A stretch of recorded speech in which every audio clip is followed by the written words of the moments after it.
Good afternoon, ladies and gentlemen.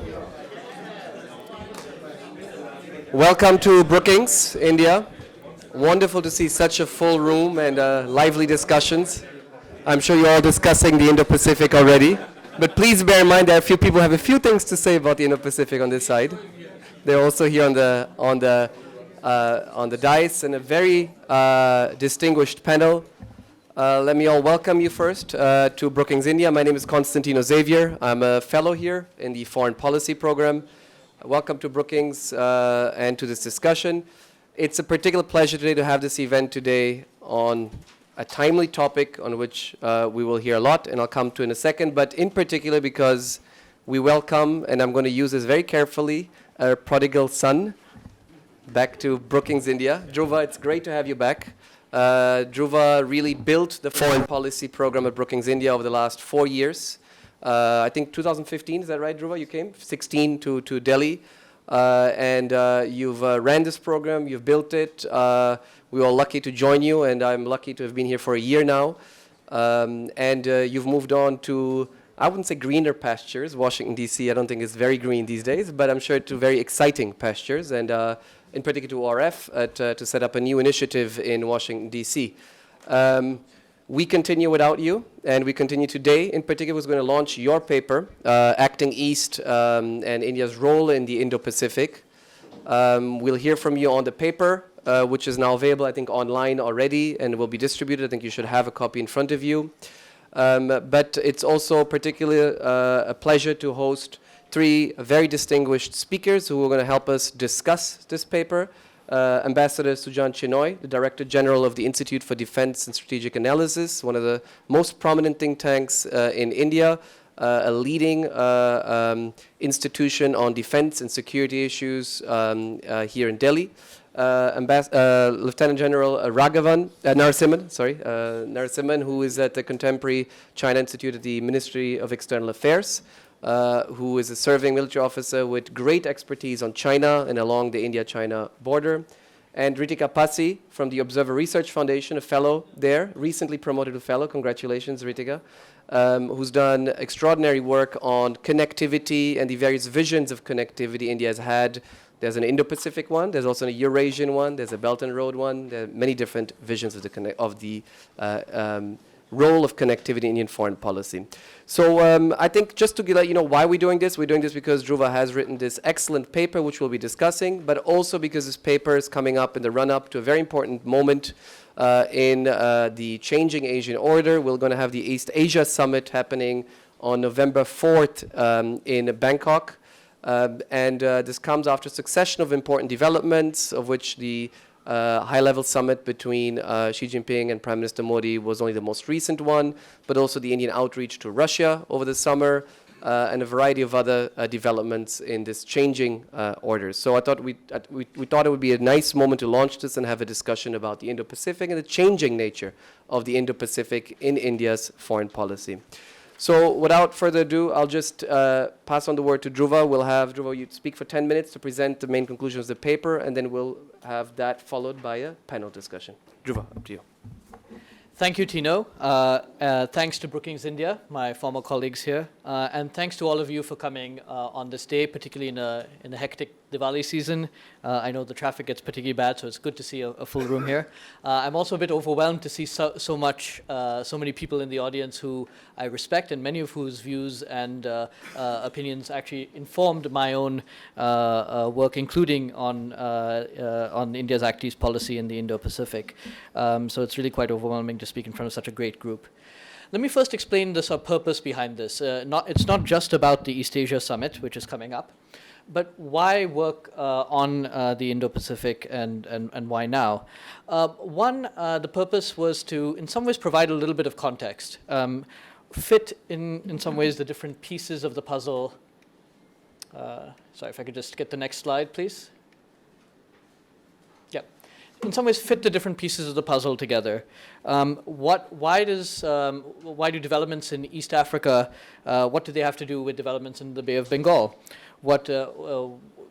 why should India get involved in the South China Sea or not? What is happening in the South Pacific, which might have wider implications?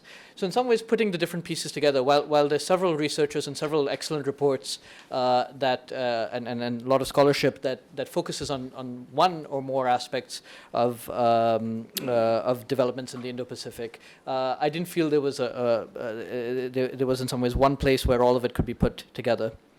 The second is, even if a strategy has not necessarily been articulated, and perhaps the closest we've come to an articulation of India's Indo-Pacific approach was Prime Minister Narendra Modi's speech last year at the Shangri-La Dialogue. But even if a strategy or blueprint has not emerged, what are some of the emerging trends that we have seen? What are some of the behavior that's been reflected that I think is important? And finally, I think one of the purposes was really to cut through some of the terminological confusion. You still see a lot of the Look East. What is the Look East? What is the Act East policy? How do they differ, if at all? What is the Indo-Pacific? What does it mean for India? What does it mean for other countries? And so in some ways, what I tried to do is conceptually cut through a lot of that.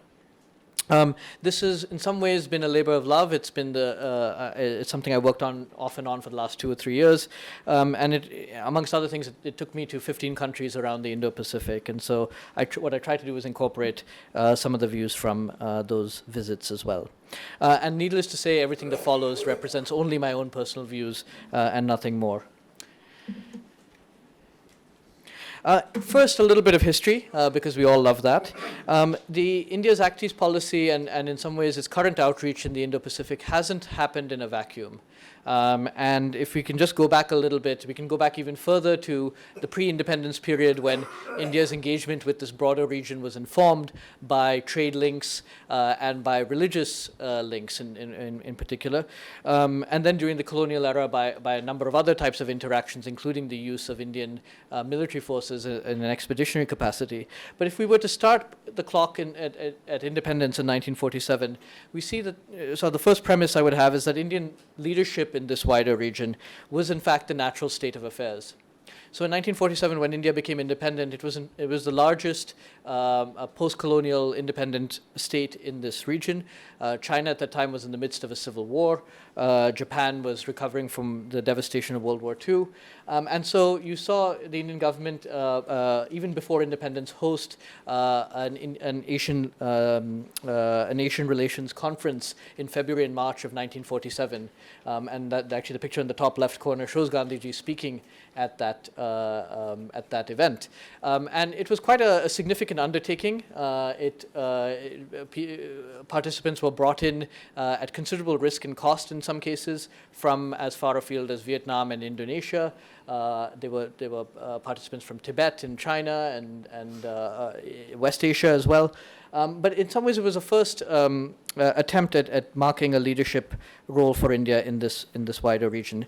And over time, until 1962, you see this reflected in a number of other places, whether it was the Korean War, which is depicted in the bottom left-hand corner, where India not only played a mediating role, but also sent a medical mission as part of UN forces, or whether it was the outreach to Japan, with which India signed a separate peace treaty after World War II. That, in fact, shows Pandit Nehru going, before there was panda diplomacy, there was elephant diplomacy, and that shows him delivering an elephant to the Ueno Zoo in Tokyo, which was called Indira, by the way. There was, and I think the Bandung Conference in 1955 was in some ways a high point of India's leadership role in the region, particularly given that China's participation happened despite the objections of many other countries. What followed, of course, is well known, and particularly after the Sino-Indian border war of 1962, we see a little bit of an aberration where India takes in some ways a much more recessed role, and other countries in Asia are driven largely by their economic growth, starting with Japan, the 4 Asian tigers, several ASEAN countries, start taking in some ways a much more prominent role in regional affairs. The end of the Cold War in 1991 brought about another set of changes, not just a change in the strategic context, but also India's economic opening and liberalization. And it was in this context that the Look East policy emerged. Prime Minister Narasimha Rao went to several countries in the region, from South Korea and China to Thailand and Indonesia. In some ways, you started seeing this sort of economic and institutional outreach to the region. But things have changed, and these are, I think, are some of what have the drivers of what later became the Act East policy.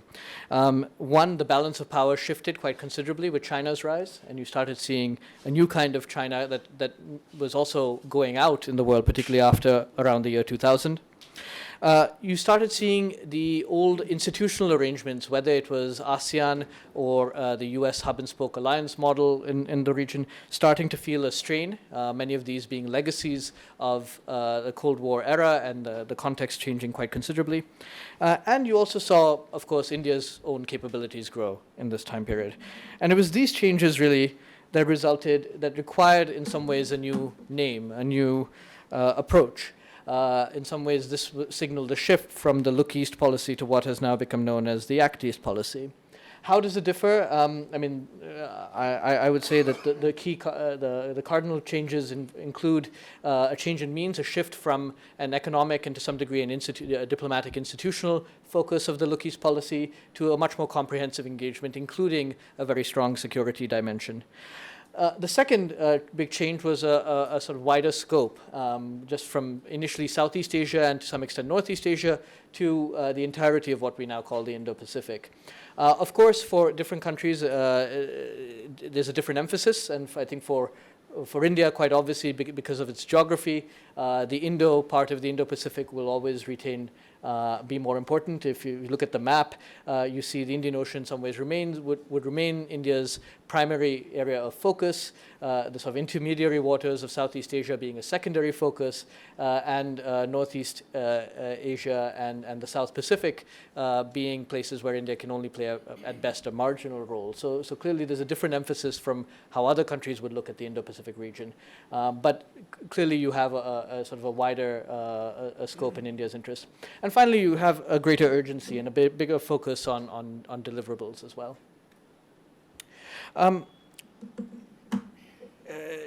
In some ways, in practice, this has really meant, as I see it, the Indo-Pacific has really involved four elements in India's Act East policy. The first of which is securing the Indian Ocean. This is playing out in a number of ways. One is better maritime domain awareness, and you see this in terms of the certain pieces of equipment that India has acquired, such as P-8I aircraft by the Navy. You see this in a host of agreements that India signed, bilateral and multilateral arrangements that India has entered into to improve its maritime domain awareness. You see this in India developing its own fusion center for information just outside of here of Delhi. A second element of India's attempts at securing the Indian Ocean has involved an increase in naval operations in reach. And perhaps one issue that has not been appreciated as much was a major change that took place in naval deployments around in late 2017. Today, you see the Indian Navy actually having effectively a permanent presence in several zones in the Indian Ocean. It has 36 points of operational turnaround points. So, in fact, a network of places around the Indian Ocean that allow it to deploy for longer periods of time. And you have a heightened state of readiness. And this has allowed India to do a number of things, but one of them is, in fact, becoming a better deliverer of humanitarian assistance and disaster relief. We saw this quite recently in Mozambique, where it was, in fact, an Indian vessel that was close at hand that was the first provider of HADR relief following a cyclone there. A third element of this securing the Indian Ocean involves improving infrastructure, and you see this in Sitwe and Chabahar, amongst other places. But it's not simply about hard infrastructure. You also see greater efforts at capacity building, including training, provisions of aircraft, even of aircraft, patrol vessels, coastal radar systems, even in areas where India hasn't traditionally had strengths. You do see India playing a bigger role. And finally, there is an element of regional institution building. India, along with Australia and Indonesia, has played a considerable role in developing IORA as a sort of preeminent regional institutions. But certainly, we may very well see also more efforts at issue-specific regional groupings to address specific problems. A second element, and a very important one, is further integration with Southeast Asia. And the biggest changes, as I see it, have been on the security side. Today you see India playing a cooperative security role with several ASEAN member states that it hadn't done until very, very recently, largely because of mutual suspicions or lack of capacity. That has really been, you see greater training efforts, you see joint exercises, you see more dialogues, security dialogues. These have all proliferated over the past few years. The institutional integration, the diplomatic outreach, has in some ways reached a level of maturity that it had not previously. So you have, the creation of a separate division in the Ministry of External Affairs, a separate ambassador and embassy to ASEAN. And also, you see this reflected in the India-ASEAN summit that took place in January of 2018 here in Delhi. If one part has been lagging, it's actually been on the trade and connectivity side. India still punches below its weight as a trade actor in Southeast Asia. And even though the numbers sometimes seem impressive on the surface, it still is largely raw materials, low value added manufactured goods that define the trade between India and the region. To date, India hasn't yet been integrated into the supply chains of Southeast Asia to the degree that other major economies have. A third element of India's Act East approach has been the deepening of partnerships with balancing powers. And the US in some ways has been at the forefront of this. We've seen this reflected in a host of agreements that have been signed between India and the US recently, security agreements. Also in terms of the proliferation of exercises, including quite soon a tri-service exercise that is expected to take place.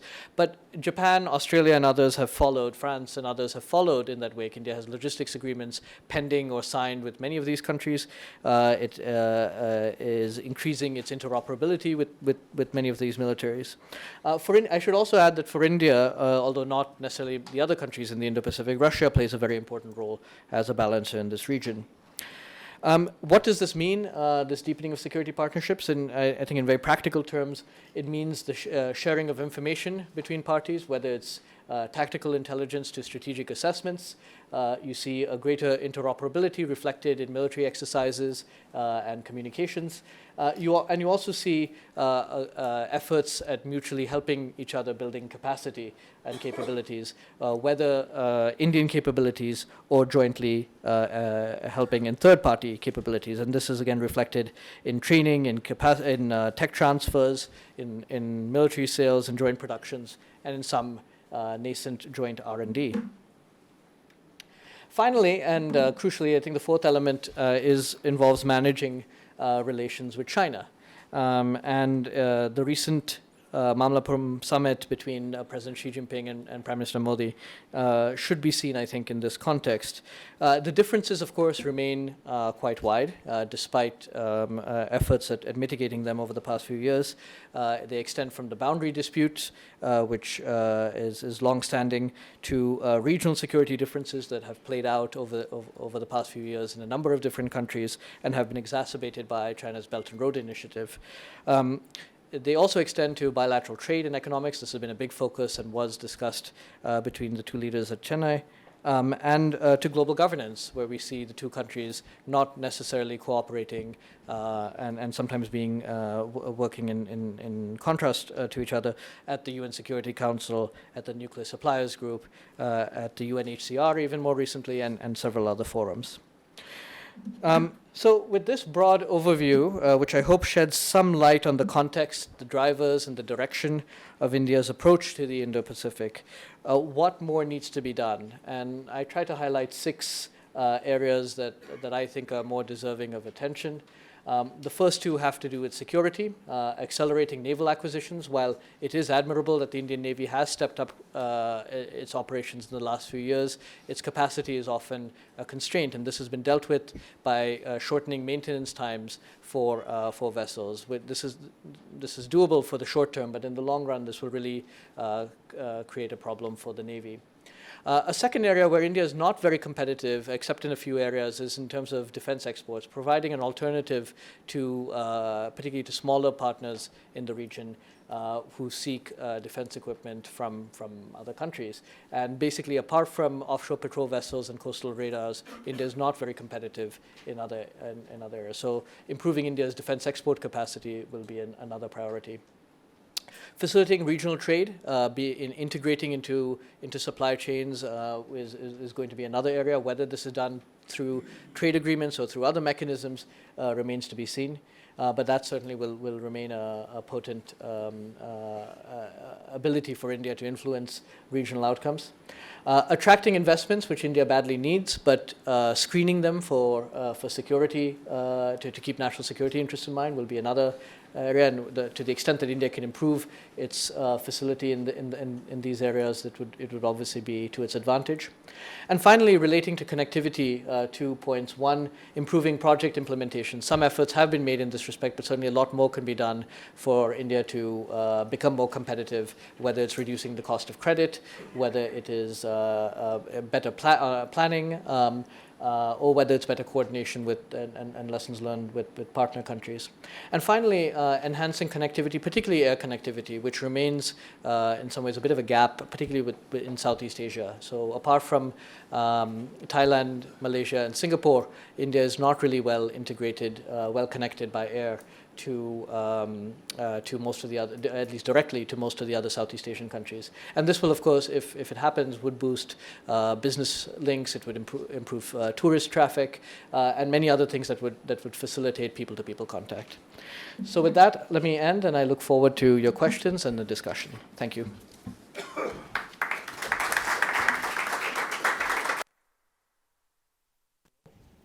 Thank you, Dhruva. Thank you for your presentation. I think 15 to 20, very crisp summary, but again, the paper speaks for itself.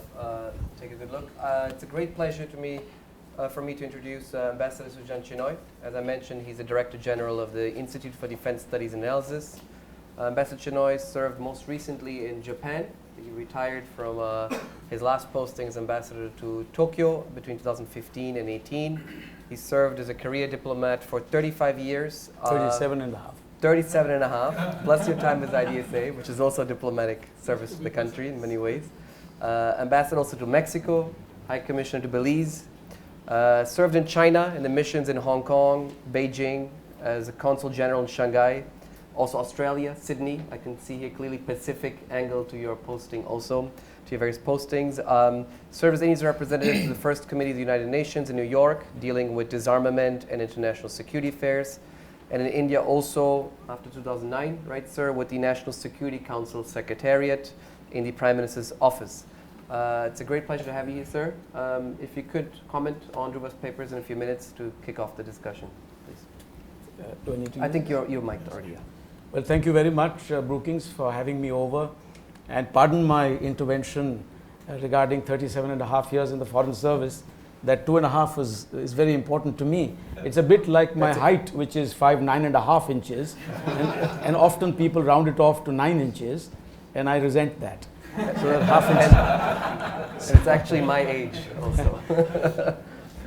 Let me begin by complimenting Dhruv on his outstanding paper. It's comprehensive. It contains all the very many details that one could have spoken about. I'll limit myself to a few points about your paper. First, the title. It's about acting east, India in the Indo-Pacific. Now, why not west? I'll explain why. When we say look east and act east as far as India is concerned, we are beginning with a geography that extends from the east coast of India, whether maritime or terrestrial, towards ASEAN and the region beyond. But as the US itself has defined the Indo-Pacific, it's from the west coast of the United States to the west coast of India. And by that, implied is also the swathe of maritime territory, the Arabian Sea, and the waters off the west coast of India, which are very much part of the Indo-Pacific. And particularly because India regards itself not only as a terrestrial power, primarily in terms of its security paradigms, taking into account the contentious northern border and the western borders. But thereafter, when it looks at the maritime region, it primarily situates itself in the Indian Ocean. This has been brought out in the paper. In the Indian Ocean, the Western Indian Ocean is of great importance, since it is the crucible in which you have not just the key energy slocks, not just the fulcrum of terrorism in Pakistan, but also the diaspora and all the outreach that India is conducting with regard to island nations in the Indian Ocean and beyond, all the way to the east coast of Africa. Therefore, in my view, it will be a self-limiting proposition if you were to address India in the Indian Ocean and prefacing that with looking east, because there is an element of looking west and acting west here as well. That being said, I also noticed in the beginning, and your paper is very comprehensive, and I greatly benefited simply going through it, but there's a reference to Japan and the United States in the context of the free and open Indo-Pacific strategies of Japan and the US. Now, the point is that Japan did refer to its vision of the Indo-Pacific strategy in 2016, but thereafter dropped the word strategy. Keeping in mind the fact that in the previous 5 years, Sino-Japanese relations had been in a tailspin, and Japan was keen to utilize the 40th anniversary of the Treaty of Peace and Friendship and the 45th anniversary of the normalization of relations in 2017 and 2018 respectively, in order to normalize ties with China. So the word strategy is no longer part of the Japanese lexicon, and that is a point which you may need to keep in mind. You also said that India can play a meaningful role in managing China's rise. And somewhere in the paper you have quoted Ashley Tellis maintaining that a democratic, strong democratic, even if perpetually independent India is in America's national interest. Now, there are two things here which are intriguing to me. One is that India can play a meaningful role in the Indo-Pacific, but that meaningful role must begin with its own region first. India must first play a meaningful role in South Asia, in the broader context in the Indian Ocean, before it can catapult itself into waters beyond, into the South China Sea, into the Pacific Ocean. We are doing a great deal, but the primacy of our own immediate space cannot be overstated. The second thing is obviously not attributable to you but to Ashley, but that a perpetually independent India is also in America's national interest. Now, it is a given that India will remain independent. I suppose that is not in contention. And I suppose what is really meant here is that have an independent outlook towards the Indo-Pacific, but that is also a fact, because we have a certain way of looking at it, primarily because of the four that are the so-called putative Quad. India is essentially an Indian Ocean power, and the only one with terrestrial security paradigms dominating its security interests.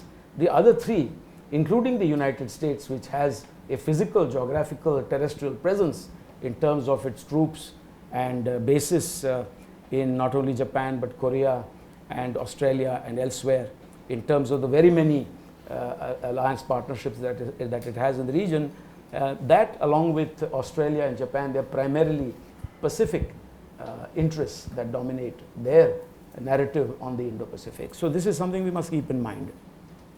You mentioned defense exports as one of the recommendations. Now here it's a chicken and egg question, because India has traditionally been importing a very large part of its defense requirements. And it's not very easy to compete at the global level with supply chains that are well entrenched, that in fact churn out billions of dollars worth of equipment. And it's a question of the order book coming first or becoming part of the supply chain first. And that is a task which the government of India is currently addressing, not only with regard to greater participation of the private sector, which I think will be greatly facilitated once we complete the industrial security agreement with the United States. But beyond that, also the MSMEs in India, which need to be part of the defense clusters. The next point is, you mentioned investments in India as one of the ways to strengthen India's role in the Indo-Pacific. And I think here Japan plays an exceptionally important role. For those that do not know the facts, Japan is India's largest cumulative investor, not counting, of course, Singapore and Mauritius, which are platforms for multi-source investments into India. Single country, Japan is at the top with roughly 30 billion US dollars. And I think this is a process that we would like to see encouraged, because we have a trouble-free relationship. It is pro bono on both sides, and there is genuine scope for Japanese manufacturing to use India as a hub for their global markets. Two other elements that could be brought into the paper or the discourse in general, going beyond maritime security, capacity building, HADR, connectivity, are the elements of terrorism and proliferation. Now, when we look at the issues, the security issues that girdle the Indo-Pacific region, topmost among them for India is also terrorism, and terrorism to the west of India has its links with Southeast Asia and beyond. I mean, it's not for no reason that the LET is also now regarded as a threat in Australia, in the CBD, on Bligh Street also you'll be watching your back. So the point here is that terrorism is something that must be brought out adequately, and proliferation, again with good reason, for the A.Q. Khan laboratory and shop in Pakistan has its recognition even in the Peace Museum in Hiroshima. All you have to do is to walk through that visitors gallery there, and you will see a certain rogues gallery there with a very prominent picture of Dr. A.Q. Khan as being the prime proliferator that actually helped link Pakistan at one end of the Indo-Pacific with North Korea at the other end. So these two issues need to be brought out if you are increasingly shaping the Indo-Pacific narrative towards security issues.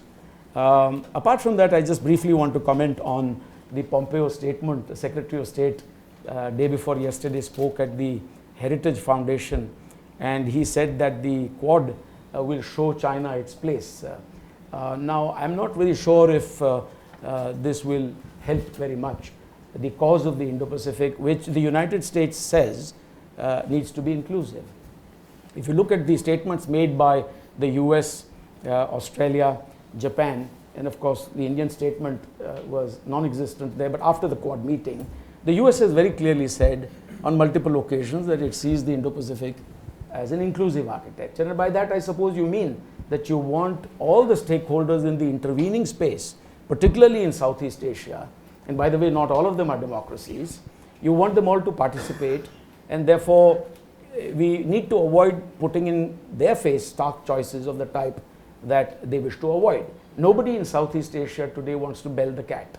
They do not want to be caught between a rock and a hard place, do not want to be forced by anything, not even FONOPS, into taking decisions that push, say, Vietnam towards one side or the other. So this also reminded me of what Yang Chietra had said in 2010 when Secretary of State Hillary Clinton had criticized Chinese operations in the South China Sea. And I think he was speaking to, if I recall correctly, George Yeo, the then Foreign Minister of Singapore, and he had said that China is a big country and the others, that is to say Southeast Asian countries, are small countries, and that's a fact. Now it sounded a little vainglorious at that point of time, but that too was not very helpful in terms of getting the others in the region involved in this broad-based dialogue that all of us wish to see as an inclusive dialogue. There is an overemphasis, I feel, in this discourse on the Indo-Pacific on democracy. Though the word democracy is now typically missing out of the statements coming out of the four democracies, so to speak. But when people write about it, they always say the Quad, for instance, the so-called Quad, the putative Quad, is a concert of democracies.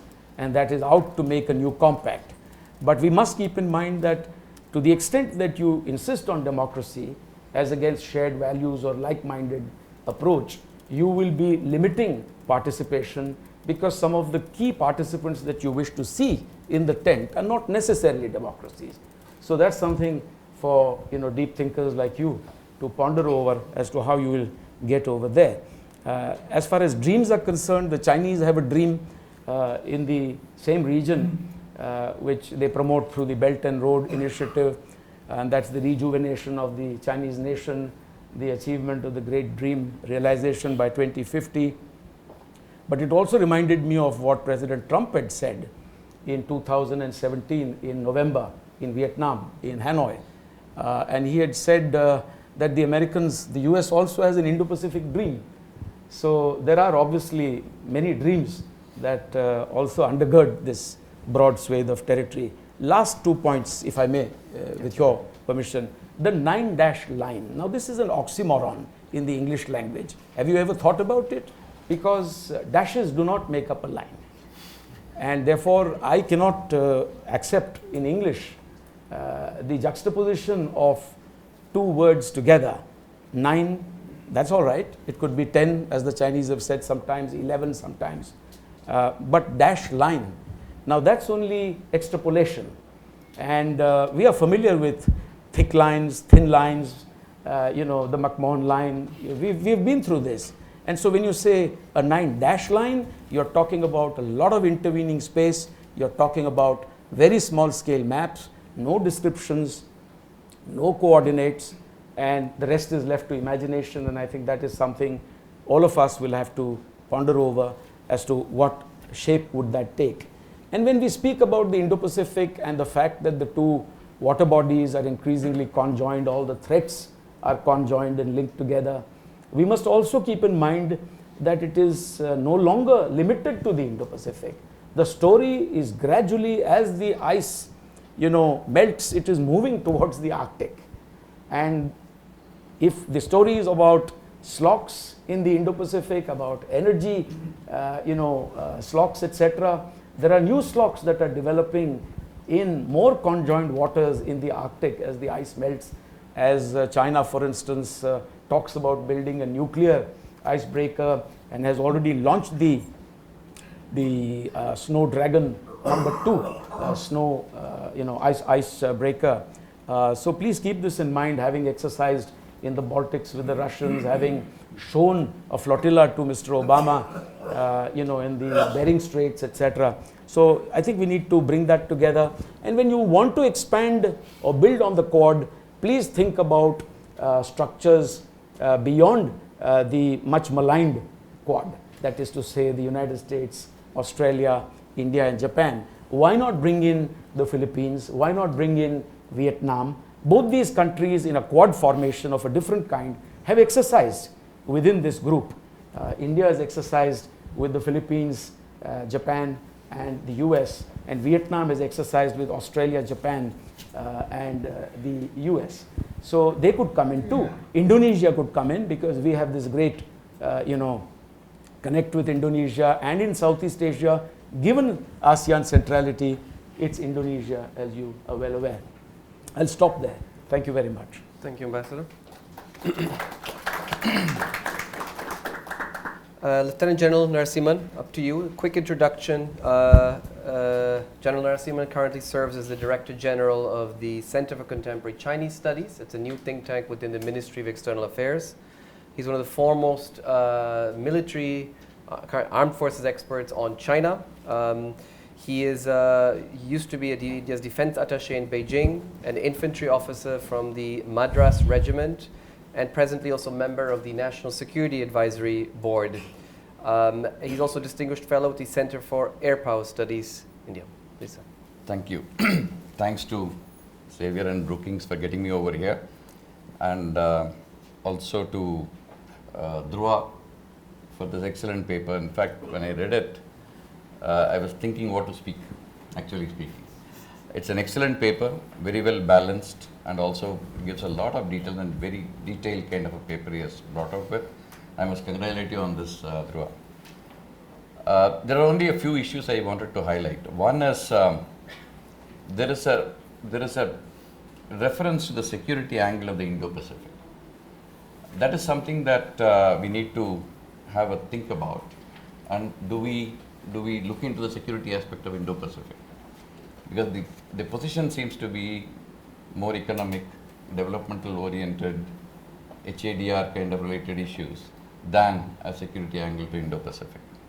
The second thing is I was actually surprised to see Quad in the paper, which is related to Indo-Pacific.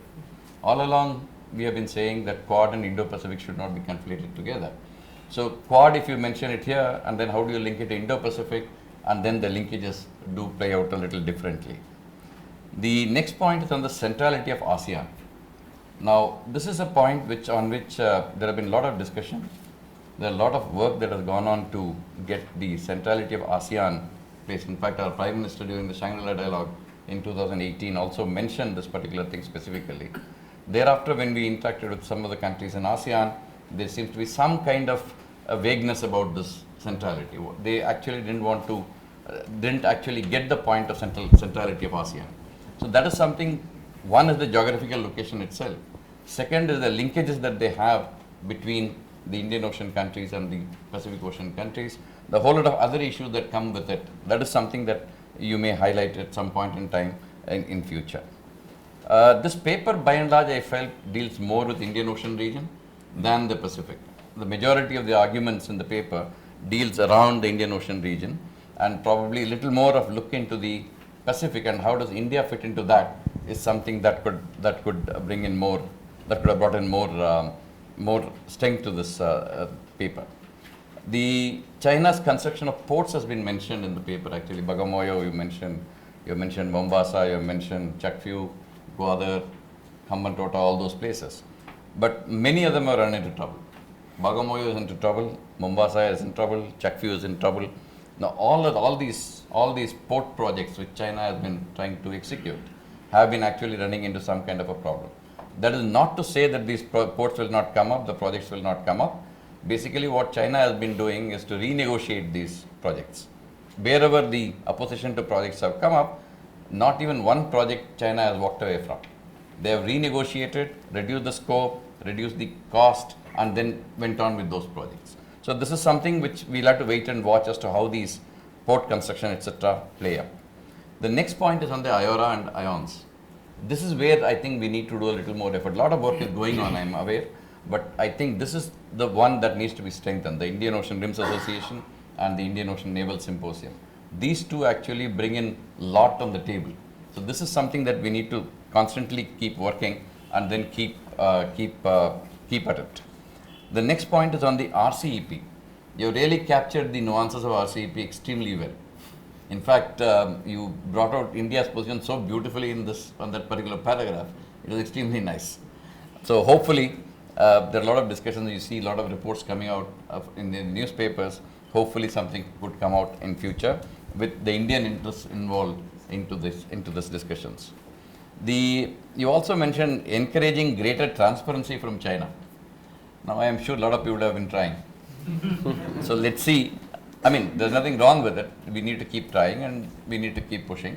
And for good measure, in the second BRF that was held in April this year, in fact, the Chinese position itself said that it will become more transparent and things like that. So that is something that is interesting to watch. And I think some forward movement in this would be really helpful for both these things. And the next point is on the potential dual-use facilities, which you have mentioned in the paper. This is basically something which, the moment the ports come up, the next question is, can it be used for dual purposes? Is something that the question that comes up. And you have rightly said that, probably this country should be contacted and an assurance should be taken that it will not be used for military purposes. In fact, countries like Myanmar have already enacted a law saying that the foreign troops cannot be positioned on their soil. And some other countries have given their assurances. This is something that we need to keep working at, and that's a good point that has been brought out.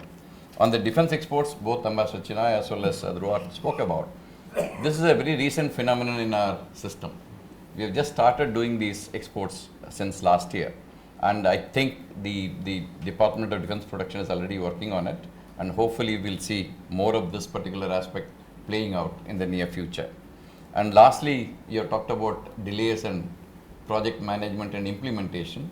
I know that our record has not been extremely good, but recently I think we can take some kind of comfort from the fact that we commissioned the pipeline to Nepal before the timeline.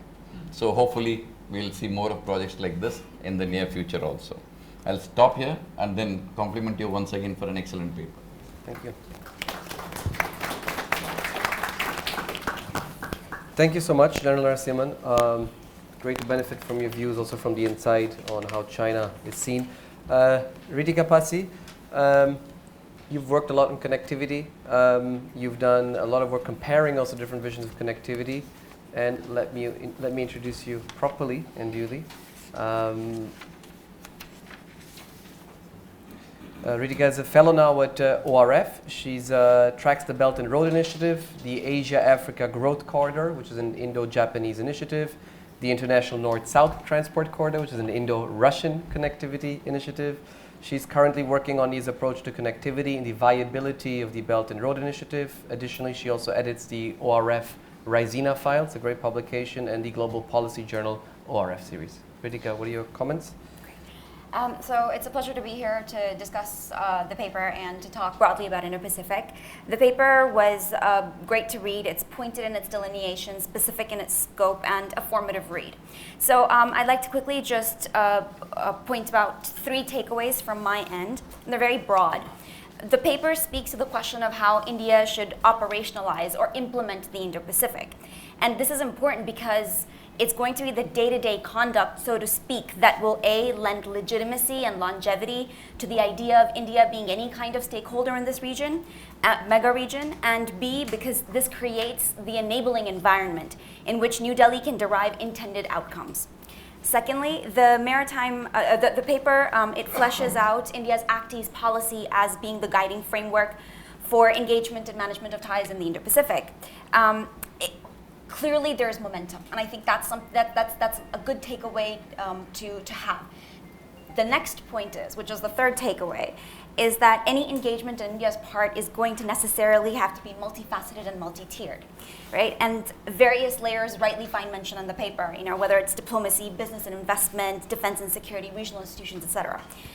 And this seems obvious, but it's important to reiterate this because inevitably, again, when we talk about the role that India is going to play, the operational metrics of how India engages become important. And this, it brings attention to the issue of quantity versus quality, to the issue of partner expectations and capacity to deliver, immediate response versus longer-term visions, and capability and ambition. You've used this line of geography is yet destiny, and I think it applies for India as well, that it's not quite destiny for India either yet.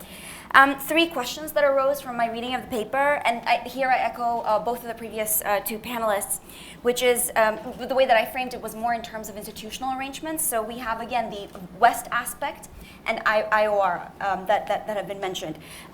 How does the operational priorities of the IOR mesh with the eastward engagement the engagement eastward of Malacca Straits, which is what the India's Act East policy seems to kind of drive towards.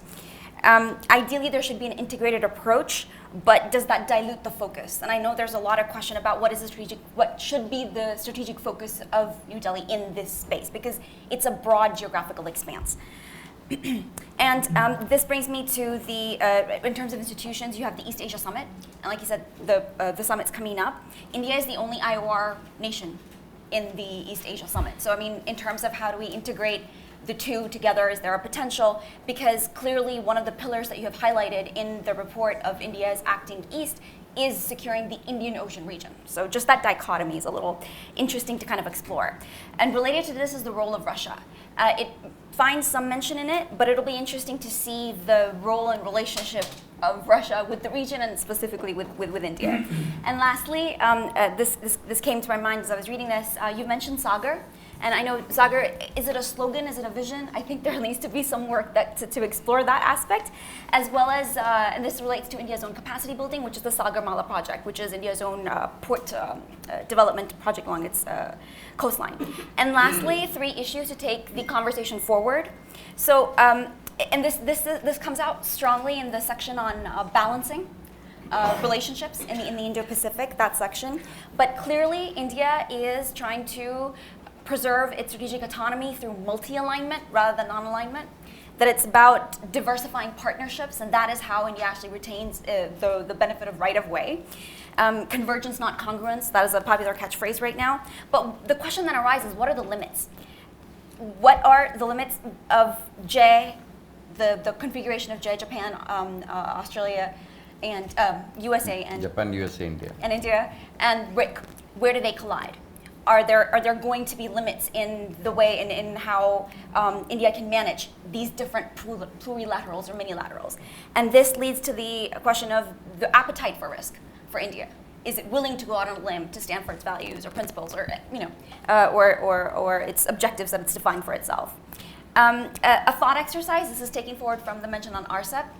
What if India doesn't join RCEP? What will that imply for the Indo-Pacific? I thought that's an interesting thought exercise to kind of conduct at present. And lastly, I kind of defer a little bit from what was said just previously about how the security element has been brought up in the paper, but it's mostly from an economic/developmental perspective, because my reading of the narrative on Indo-Pacific is that it's mostly born out of a logic of security rather than development. And for instance, again, I think there's mention made of blue economy. IORA as an institution could play a big role towards that. But I think in terms of narrowing the gap between the security ideation of Indo-Pacific and the developmental, there needs to be some more work done in that regard. And India could actually play a role in that because of, for instance, our vision of connectivity, which is very much people-oriented and development-focused. Okay, I'll stop there. Great, thank you, Radhika.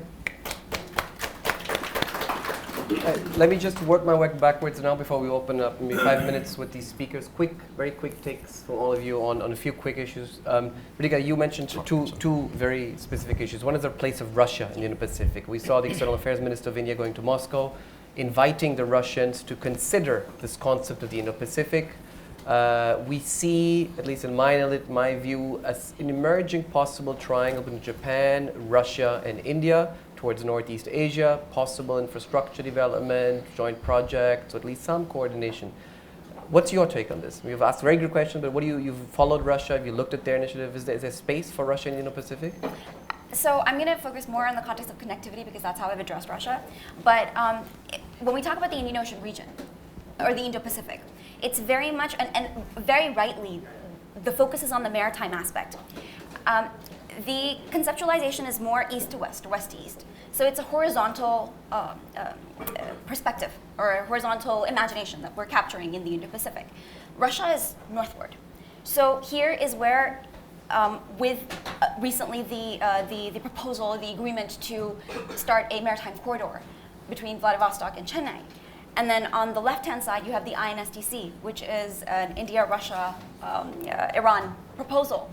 There is potential for a north-south construct to kind of emerge, that kind of brackets this space of Indo-Pacific.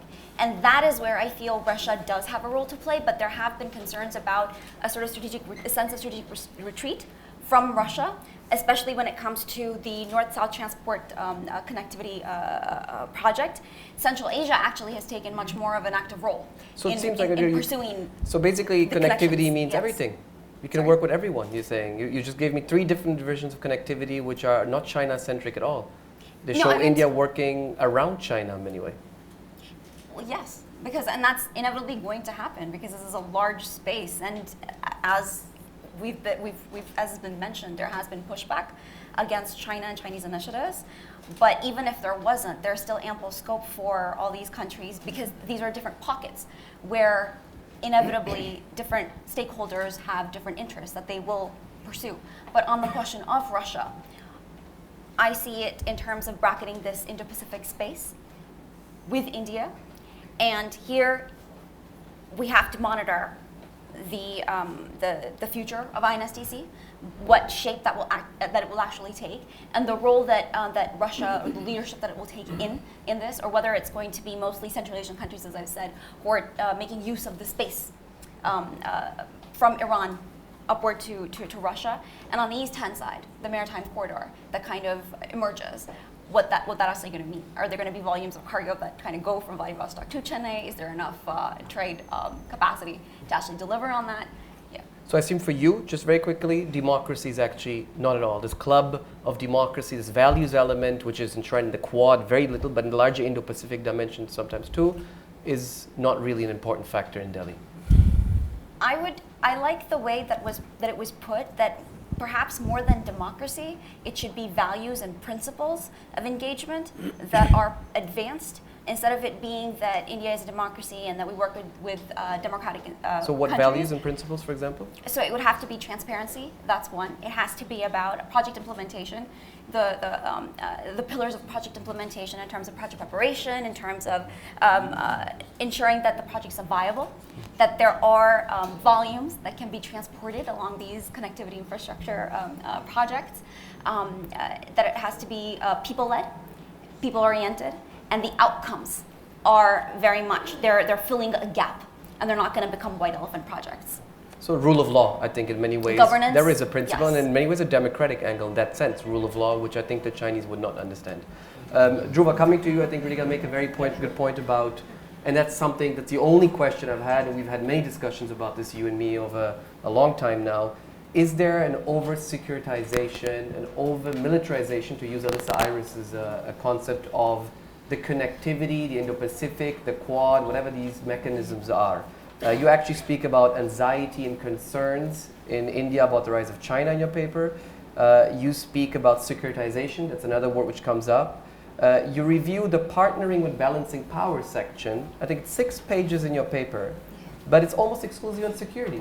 There's hardly anything on economics, which strangely was the origin of the Look East policy in the 1990s. It was about trade, investment, interdependence. And as we speak in Delhi now about balancing, and RCEP is back on the table, I mean, do you agree with a very simple statement? Basically, economics is the most important, but actually the least important priority for India in all of this balancing and Indo-Pacific vision? Dhruva, can I just add? We'll just open up. Just on that, just one bit to your plate. When you're talking of Russia and China, would you, in the context of security and IOR, can you bring in France also? Yeah. So France is mentioned in the paper as well as one of the countries that plays a role in the region. But, Tune, to get to your question, let me just start, and this in some ways addressing some of the other comments as well.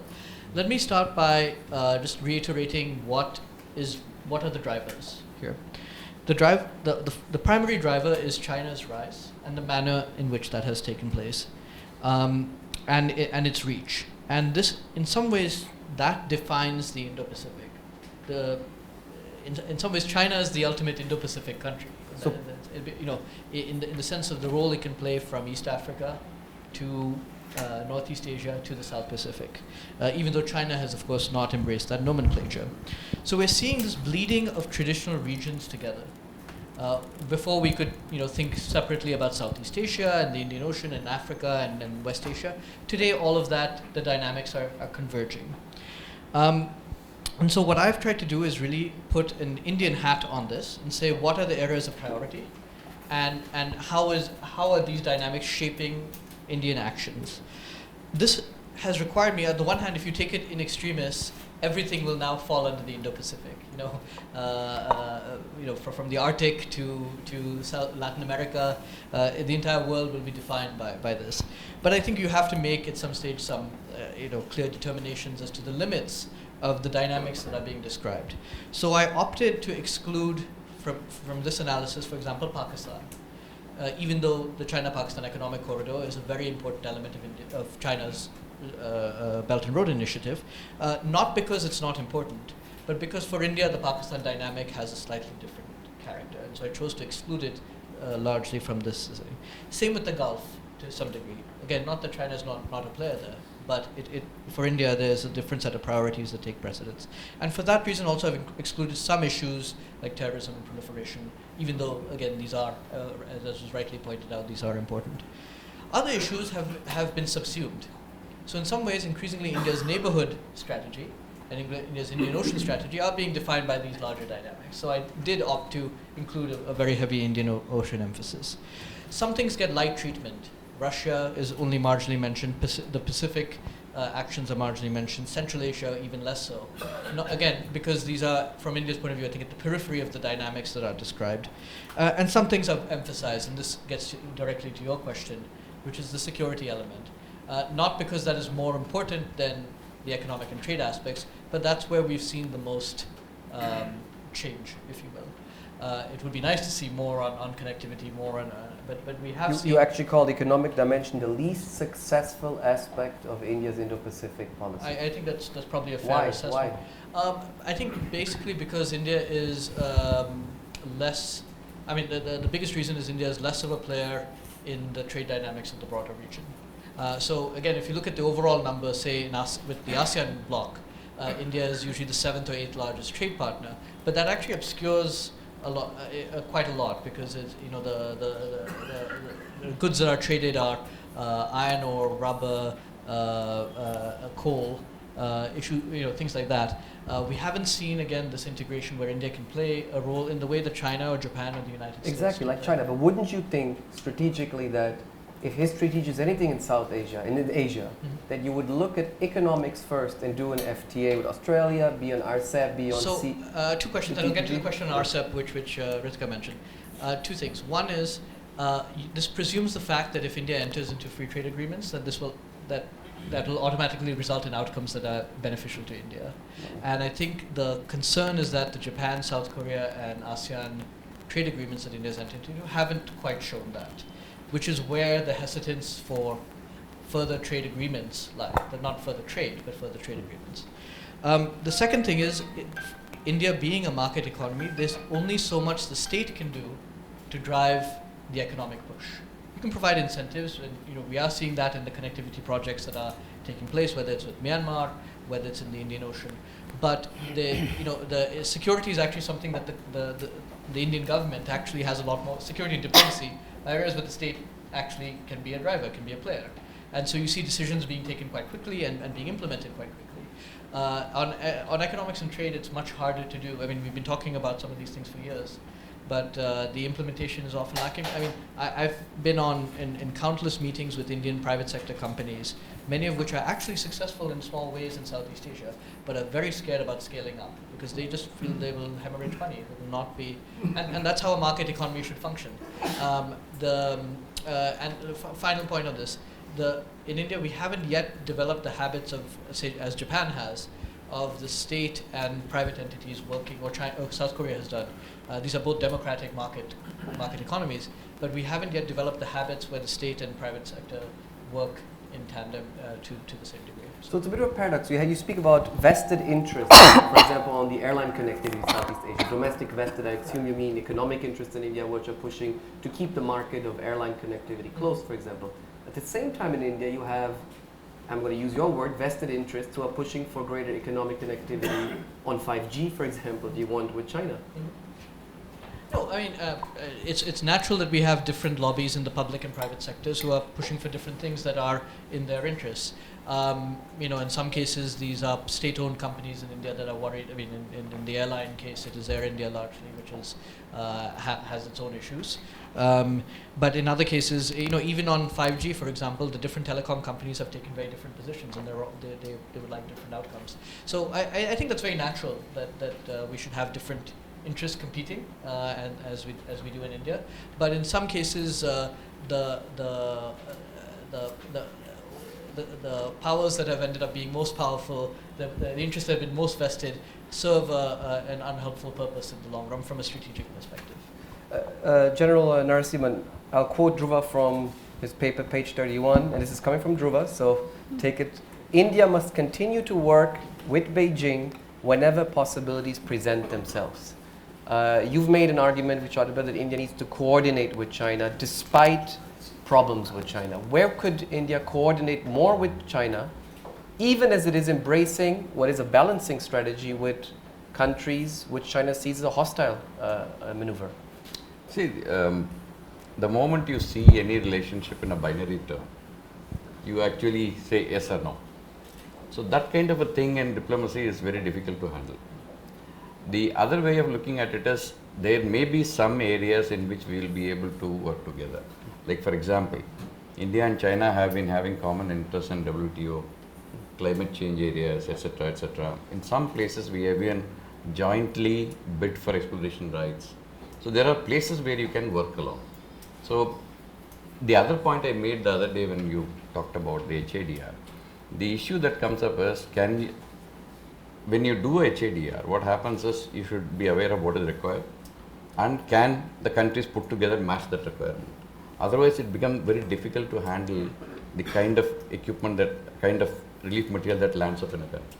So that is where I mentioned, it's not a coordinated thing in the sense that we will be the first responders in this region. That's a given, because of the geographical locations, you find it that you will be the first responder.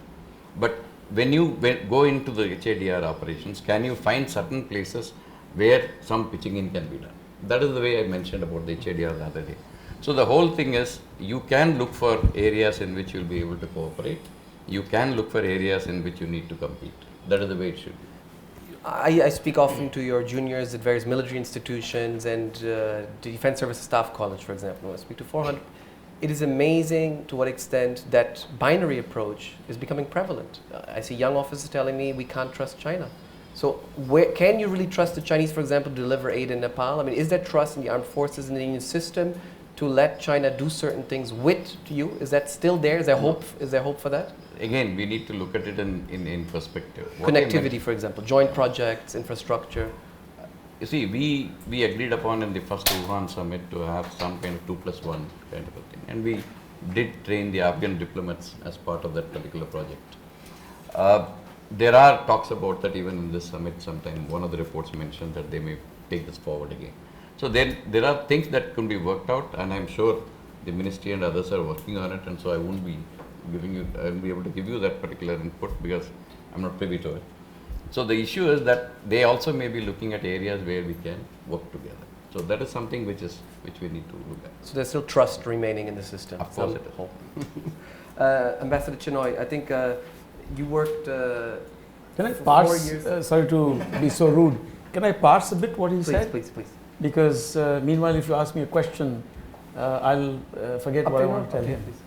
So, Dhruv, you just spoke about the fact that in your view, the Indo-Pacific, the thrust is more on security issues, and that it's primarily driven by the rise of China. If that is the premise, then there are two further questions that arise. First, it's a fact that the term Indo-Pacific predates Mr. Trump, and also predates anything the United States has said about China, because the term Indo-Pacific has been written about in the publication of the National Maritime Foundation by a scholar in India, and there have been references to that. So if you insist on a security paradigm in a theoretical construct, then you are basically pegging that onto what has primarily come out of the United States of America, as in that it is to contain China or deal with the rise of China.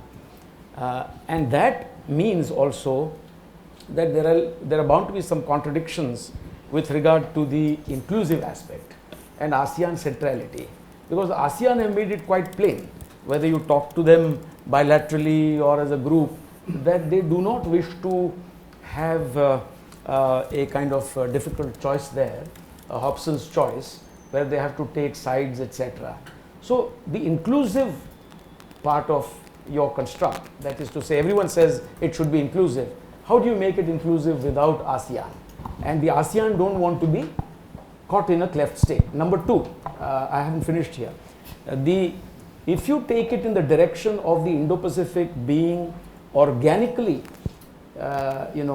structured and evolving in the region because of the new dynamics of economic growth, progress and development, and that is to say also underlining the primacy of India's rise naturally as a bigger economic power, then that could be more sustainable in the long run. So defining the Indo-Pacific, you have two choices: peg it onto security, and you are taken in one direction, which is primarily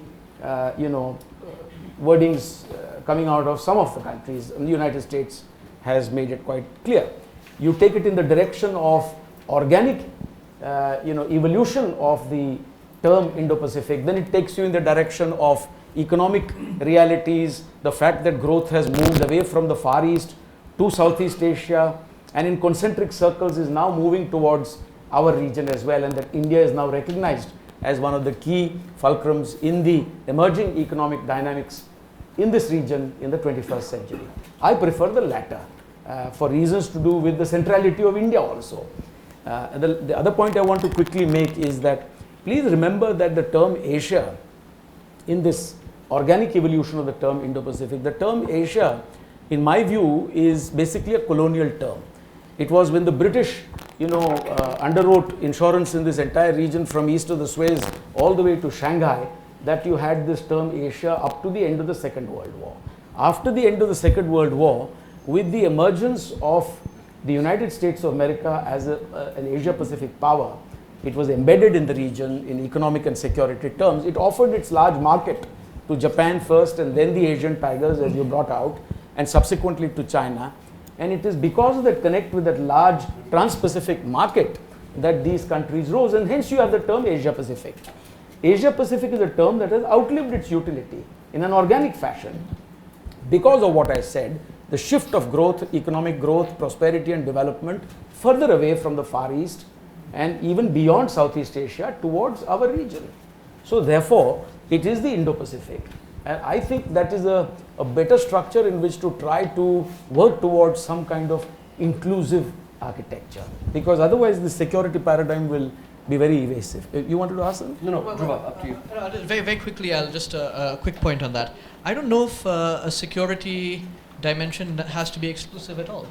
I think if one, and secondly, I'm not sure I buy the notion that India embracing a security approach necessarily is a US view. In 2007 when Gopi Khurana wrote about it, he's a Navy officer writing in the IDSA journal in a defense and security study context. When C. Rajamohan was writing Samudra Manthan in 2012, well before, by the way, the US embraced this term, he was writing about the Indo-Pacific as a zone of security competition involving, amongst others, the US, China, and India. So I think I think the Indian origins also go back to a security context.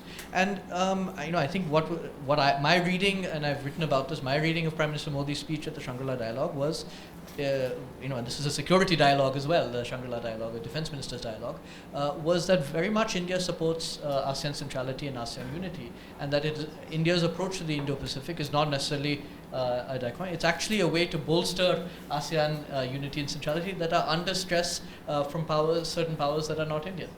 So.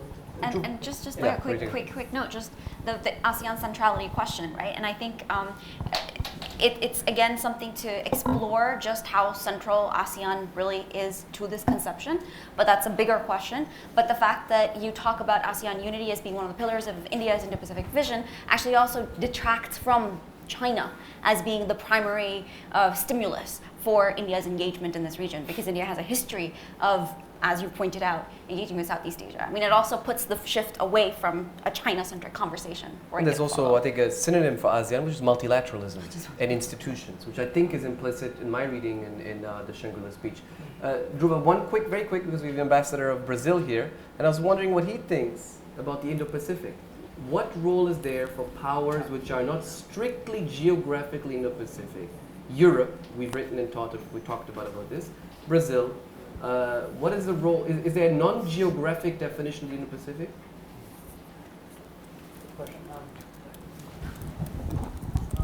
No, I've taken a geographic delineation, at least. Again, I think from India's point of view, it doesn't extend to the western coast of the Americas, not for any reason, for the main reason that India doesn't have the ability to project power into, to Colombia and Peru and the west coast of the US can choose to define it that way, that's fine, but I don't think India can afford to do that. But that being said, I've written about Europe's role in connectivity in the Indo-Pacific, recently wrote as part of a report, and I think very much other countries can play a role in this region, maybe not always in a direct security manner, but in terms of contributing to the economic and trade networks. Brazil is a major resource provider to many of the economies in the region, so I think it is an important potential player. We are seeing, I mean, if we have discussions at some point about APEC expansion, it won't just be India's entry into APEC that will be under discussion, but also several Latin American countries as well. So, I do think that even if we have this narrow, sort of a slightly narrower definition, Indian definition of the Indo-Pacific, it's certainly open to other actors from outside the region, European countries, Latin American countries playing a role. So we'll open up to a few questions. Please make them very specific. I beg you, please. I know we have a lot of people. We have professors, admirals, generals, ambassadors, wonderful people here. But please keep them short, specific, and ideally directed to a specific panelist. I had someone in the back. Simone. So in the back first? Yeah, there. Yeah, there.